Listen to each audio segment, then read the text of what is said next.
Más de un mes ya lang, entra ya el tiempo de Pascua na mes de Disyembre, onde anticipa ya el montón de magaluces de Pascua que el decora na mga casa, camino, establecimiento y na centro del pueblo. En este tiempo, anticipa también que aumenta el demand del público na supply de corriente. En esta situación, el superintendent del Zamboanga Area Control Center, Romeo Pulis, ya habla que él tiene según bastante supply de corriente el National Grid Corporation of the Philippines or NGCP que él distribuye na ciudad y otras partes del Mindanao. Ta está según suficiente el supply de corriente y no es según shortage el que hay pasa. Since yang is del beginning del año, del February, actually, tiene mga planta entra. So, ya entra kel mga tiene coal.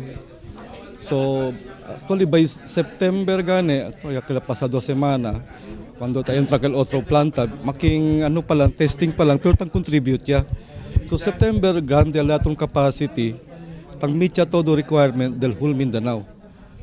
So, for this year, starting last September, enough ya gayot, suficiente ya gayot el supply para na entero Mindanao.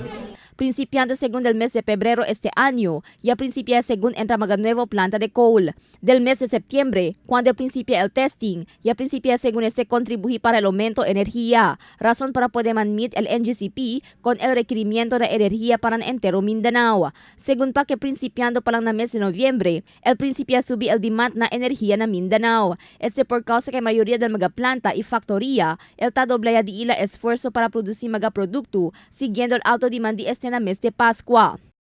El 60 sucede mga blackout, mga isolated cases siya lang tamen siya. Si tiene mga grande, sucede grande blackout, si tiene grande problema na linya tamen. El tiene man según blackout pero por causa según este na isolated cases como el problema na linya. Base na power outlook del NGCP para na año 2017, el tiene 8% load growth na otro año, siendo el concentración del mejoramiento el man focus na Mindanao. Crystal Almonía, Dateline Zamboanga.